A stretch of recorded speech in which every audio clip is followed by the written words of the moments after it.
Καλώς ορίσατε στο Χορεύοντας με τη Δέπη, έναν χώρο όπου η διαφορετικότητα γίνεται ρυθμός και η σύγχυση βρίσκει νόημα.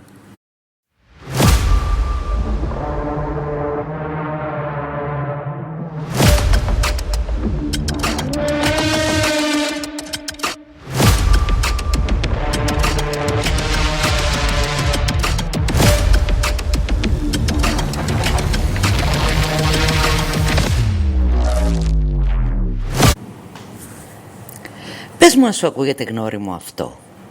Περιμένεις τις διακοπές σου για μήνες. Λες φέτος θα ξεκουραστώ. Φαντάζεσαι ξαπλώστρες, θάλασσα, ηρεμία, βιβλία, ίσως και ύπνο, πολύ ύπνο. Και μετά γυρίζεις σπίτι. Η βαλίτσα είναι ακόμα στο σαλόνι, το πλυντήριο σε κοιτάει με απογοήτευση, το ψυγείο είναι άδειο και το μόνο πράγμα που σκέφτεσαι είναι «Μα γιατί νιώθω πιο κουρασμένος τώρα?» Αν έχεις Δέπη, δεν είσαι ο μόνος. Και όχι, δεν φταίς επειδή δεν ξέρεις να ξεκουράζεσαι. Υπάρχει εξήγηση. Οι περισσότεροι άνθρωποι πιστεύουν ότι οι διακοπές σημαίνουν λιγότερη κούραση. Ο εγκέφαλος με Δέπη όμως δεν λειτουργεί έτσι. Γιατί οι διακοπές δεν είναι μόνο κούραση. Είναι υπερπαραγωγή ερεθισμάτων. Νέο ξενοδοχείο, νέο δωμάτιο, νέα διαδρομή, νέες μυρωδιές, νέο φαγητό, νέοι άνθρωποι, νέο πρόγραμμα, νέες αποφάσεις κάθε 5 λεπτά. Πισινά ή θάλασσα, τώρα ή μετά. Τι θα φάμε? Να πάμε βόλτα ή να κάτσουμε? Παγωτό ή κρέπα? Εντάξει, η σωστή απάντηση είναι και τα δύο. Ο εγκέφαλος με Δέπη όμως λατρεύει την καινούργια εμπειρία. Η καινούργια εμπειρία σημαίνει ντοπαμίνη. Και η ντοπαμίνη είναι το αγαπημένο του καύσιμο. Γι' αυτό πολλές φορές στις διακοπές νιώθουμε ότι έχουμε απίστευτη ενέργεια. Δεν σταματάμε. Όλη μέρα έξω. Το πρωί παραλία, μετά πισίνα, μετά φαγητό, μετά βόλτα, μετά άλλη μια βόλτα γιατί όχι. Και κάπου εκεί το σώμα λέει να ξαπλώσουμε λίγο. Και ο εγκέφαλος απαντά όχι τώρα, κοίτα, έχει μαγαζιά. Το θέμα είναι ότι η ντοπαμίνη δεν σημαίνει ξεκούραση, σημαίνει διέγερση. Και η συνεχής διέγερση κουράζει. Είναι λίγο σαν να πηγαίνεις κάθε μέρα σε Λούνα Πάρκ. Είναι υπέροχο. Αλλά μετά από 5 μέρες θες να κοιτάξεις ένα λευκό τοίχο για 2 ώρες. Και υπάρχει κάτι ακόμα που συχνά δεν συνειδητοποιούμε. Οι διακοπές διαλύουν τις ρουτίνες μας. Και εδώ πολλοί άνθρωποι με Δέπη λένε επιτέλους ελευθερία. Ναι, μέχρι την τρίτη ή τετάρτη μέρα. Ξαφνικά κοιμάσαι στις 2, ξυπνάς στις 10. Δεν θυμάσαι αν πήρες τα χάπια σου, δεν θυμάσαι πότε ήπιες νερό τελευταία φορά. Τρως στις 12, μετά στις 5, μετά στις 11 και κάποια στιγμή λες μισό λεπτό, σήμερα είναι Τρίτη ή Παρασκευή. Δεν είναι τεμπελιά. Δεν είναι έλλειψη οργάνωσης. Είναι ένας εγκέφαλος που έχασε όλα τα σημεία αναφοράς του. Και τότε συμβαίνει κάτι παράδοξο. Ενώ υποτίθεται ότι ξεκουράζεσαι, το νευρικό σου σύστημα δουλεύει υπερορίες. Και μετά οι διακοπές τελειώνουν. Γυρίζεις σπίτι.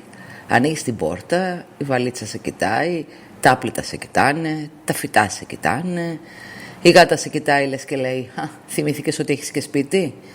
Και ξαφνικά πέφτει όλη η ντοπαμίνη.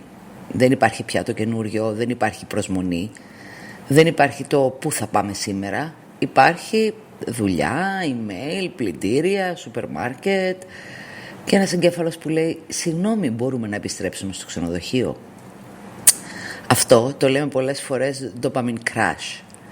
Όχι επειδή οι διακοπές είναι κακές, αλλά επειδή πέρασες από ένα περιβάλλον γεμάτο ερεθίσματα σε μια καθημερινότητα που ξαφνικά φαίνεται πολύ πιο μονότονη. Και αυτό μπορεί να κάνει τις πρώτες μέρες μετά τις διακοπές πραγματικά δύσκολες. Μπορεί να νιώθεις δεν έχω όρεξη για τίποτα, δεν μπορώ να συγκεντρωθώ, δεν θέλω να επιστρέψω στη ρουτίνα. Και μετά έρχεται η γνωστή σκέψη, μα καλά, ούτε στις διακοπές δεν ξεκουράζομαι. Η αλήθεια είναι ότι ο εγκέφαλος με Δέπη πολλές φορές δεν χρειάζεται μόνο διασκέδαση, χρειάζεται και ηρεμία. Κάτι που περισσότεροι από εμάς ξεχνάμε. Γιατί στις διακοπές προσπαθούμε να τα χωρέσουμε όλα. Να δούμε όλα τα αξιοθέατα, να πάμε σε όλες τις παραλίες, να δοκιμάσουμε όλα τα εστιατόρια, να μην χάσουμε τίποτα. Και τελικά χάνουμε την ξεκούραση. Ίσως λοιπόν στις επόμενες διακοπές να δοκιμάσεις κάτι διαφορετικό. Να αφήσεις και λίγο κενό. Να μην υπάρχει πρόγραμμα κάθε ώρα. Να μην χρειάζεται κάθε μέρα να είναι η καλύτερη μέρα των διακοπών. Να κάτσεις σε ένα μπαλκόνι, να ακούσεις τη θάλασσα, να πιεις ένα καφέ χωρίς να κάνεις παράλληλα άλλες 4 δραστηριότητες. Ξέρω, ακούγεται σχεδόν επαναστατικό για εγκέφαλο με δέπη. Αλλά η ξεκούραση δεν είναι μόνο η απουσία δουλειάς. Είναι και η απουσία συνεχούς διέγερσης. Και κάτι τελευταίο.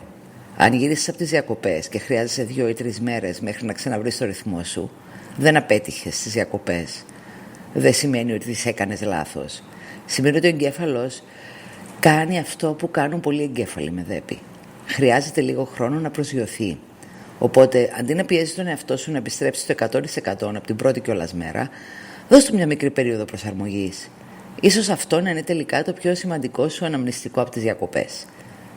Να επιστρέψεις όχι μόνο με φωτογραφίες, αλλά και με λίγη περισσότερη κατανόηση για τον τρόπο που λειτουργεί ο εγκέφαλός σου. Σε ευχαριστώ που ήσουν εδώ. Είμαι η Στέλλα και αυτό είναι το Χορεύοντας με τη Δέπη. Αν δεν θέλεις να χάσεις το επόμενο επεισόδιο, ακολούθησέ με και μοιράσου το με κάποιον που χρειάζεται να τα ακούσει. Άφησέ μου μια κριτική. Έτσι το podcast θα φτάσει σε περισσότερους ανθρώπους. Θα είμαστε πάλι εδώ την επόμενη Κυριακή. Μέχρι τότε, να προσέχεις τον εαυτό σου και να του δείχνεις κατανόηση.